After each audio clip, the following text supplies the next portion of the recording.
Hello, everyone, and welcome to today's episode of Classic Movie Buffet Theater. Alright, now, on today's episode, well, first of all, thank you all so much for the views and for the new subscribers that have joined the channel. You're welcome here anytime. Feel free to comment in the section down below and share with your friends and let everybody know about the channel.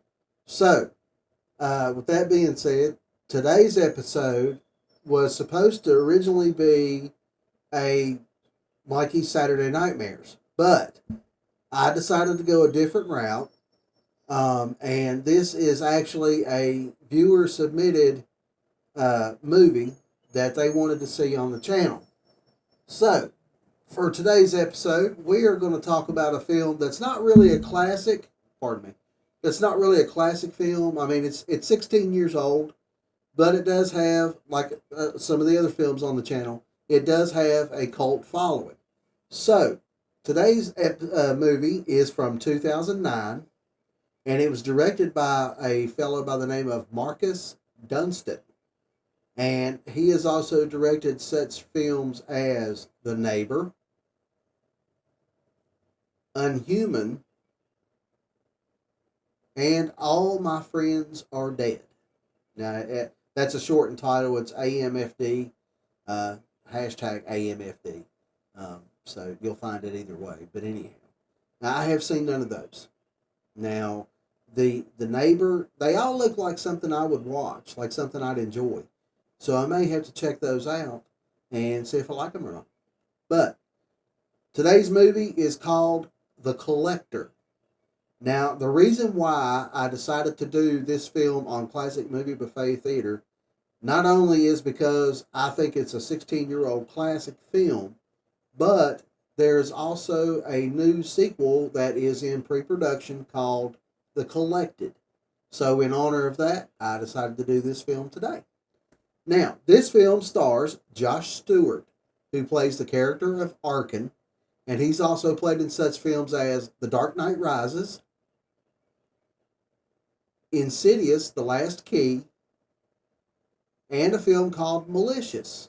Now, I have seen Dark Knight Rises, and I have seen Insidious, The Last Key, but as far as Malicious goes, I think I've seen that before, but I'm not quite sure because I've only watched it one time. So, yeah, I may have to go back and check that one out. The film also stars in Andrea Roth, and she plays the character of Victoria. She's played in such films as War with Jason Statham, Dark Places, which I think was it was either a straight movie or it was a made-for-TV film. I'm not sure which that one was. Now, the other one, Thicker Than Water, that one was a made-for-TV film. And I've seen none of that. Well, I've seen War. I've seen War, but I have not seen Dark Places or Thicker Than Water. And it also stars Juan Fernandez, who plays the Collector in this film. He's also played in such films as Crocodile Dundee 2. Now, he played the drug lord in Crocodile Dundee 2. I had no idea that he played in this film, in The Collector. I had no idea whatsoever. But that was him. And he also played in a Vin Diesel film, A Man Apart. Now, I haven't seen that one. I have not seen that. I have not seen A Man Apart. But I've heard it was really good, but I just haven't seen it. And he also played in Executive Decision with Kurt Russell, and Steven Seagal has a role in that film as well. So the plot for this film is, desperate to repay a debt to his ex-wife, an ex-con, played by Josh Stewart, plots a heist at his new employer's home, unaware that a second criminal has also targeted the property and rigged it with a series of deadly traps. So with that being said, let's go ahead and jump into the trailer for The Collector. Let's get it.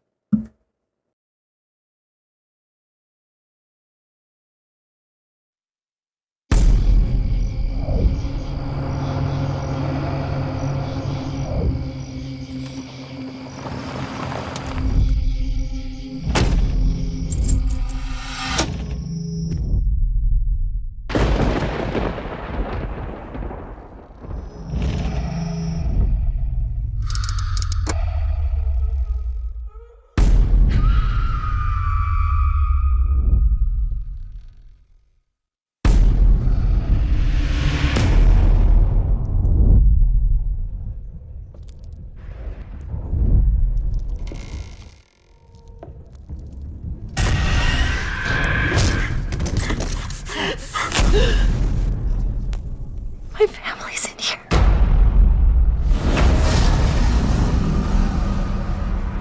You can save them.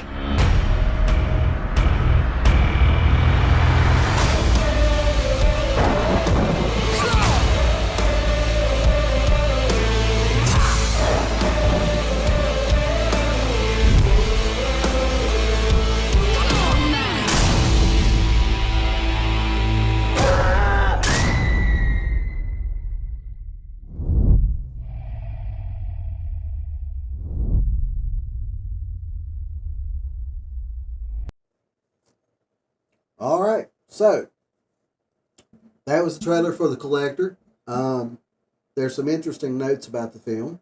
The budget for this film was $6 million, and worldwide it grossed $10,234,475. Not bad, not bad at all, not bad at all. This film takes a few to hit its stride, but once it does, it's hang on tight because it's out of control. The editing of the gore scenes was brutally done, or brilliantly done, not brutally, brilliantly done, adding to the tension and the in your face jumping out of the shadows quality. I was surprised that the writers and directors were able to keep the ending that they did.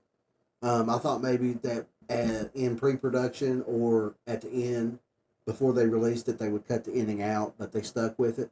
I thought it would have been pre screened out of existence, pretty much, the ending.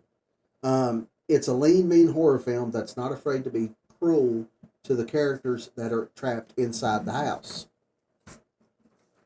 Now, the trivia for this, okay, the writers intended this movie. Now, I didn't know this, but the writers intended this movie to be a sequel to Saw. It was supposed to be a prequel, but the idea was declined. And it was originally set up and financed by Dimension Films. It was dropped by the cash strapped studio because they were running out of money, and they didn't have the funds to release it. So Liddell Entertainment picked it up and bought the rights to it and gave the film a brief but successful run in theaters in 2009. Kelly Rowan was considered to play the role of Victoria Chase, who's the daughter in the film. That was played by Andrea Roth. This film was, it knew that it was supposed to be, it wasn't supposed to be this big blockbuster film, that's, that's understandable. But what the film does is it creates so much tension as you go through the film. I mean, yeah, it does have kind of a slow start to it, but the tension, once the tension starts to build, it doesn't let loose. The traps that this guy sets up in this house is unreal. Um, it's it's up there with Saw traps. I think that's the reason why they went that route and was going to try to use it as a prequel for Saw, because it was so like Saw. Um, but just the idea of being trapped in a house and not being able to get out of that house and have to go through this maze of all kinds of deadly traps and things in the house. Not to mention the fact that the killer, the collector, is still inside the house at the same time that you're trying to go through this house. Arkin, Josh Stewart, basically goes in to rob this place after he just got hired. And while he breaks in, he finds the family trapped inside the house by the collector. So then he has kind of a change of heart and tries to get them out of the house and save their life. And his too. And his too. It's an incredible film. If you haven't seen it before, definitely give this film a watch. You will not be disappointed. And then after you watch this one, go ahead and watch the next one. It's called the Collection. I think is what it's called, the Collection. And it's equally as good, I think, in my opinion. It's a little bit more gory than the first film, I believe, but it's still a good movie. There's nothing wrong with it. I'm excited to see where the story goes as far as how it continues with the collected.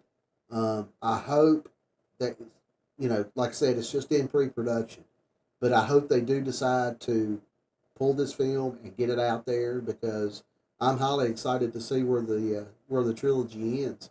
Now, the thing about this film is you think through this whole movie that this guy is just killing these people, but no, he collects them. Your soul is mine.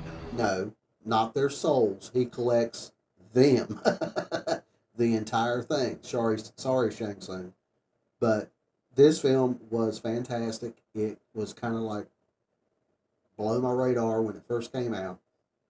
I did watch it. I think on TV. I think it was on one of the free channels, and I thoroughly enjoyed it. I thoroughly enjoyed it. Josh Stewart does great as Arkin. Um, I I was surprised to find out that he played in Dark Knight Rises. I had no idea that he was even in that film. But he's a great actor. All the actors in this movie were great. All the actors in this movie were great. So you definitely need to check this film out if you haven't seen it already. So with that being said, I'm going to end the video here. Thank you all so much for tuning in today. Now remember, today's movie was The Collector. Now, this is Classic Movie Buffet Theater. Saturday, I'll have a new Mikey Saturday Nightmare, so please stay tuned for that. I've got a good one from the 80s for that. And thank you all so much for watching. If you haven't subscribed to the channel and you like the content, please consider doing so. And get us out there and tell all your friends, hey, this guy does movies on YouTube and he's great. Or whatever, I could be bad. You could, oh, you got to watch this guy. He's funny.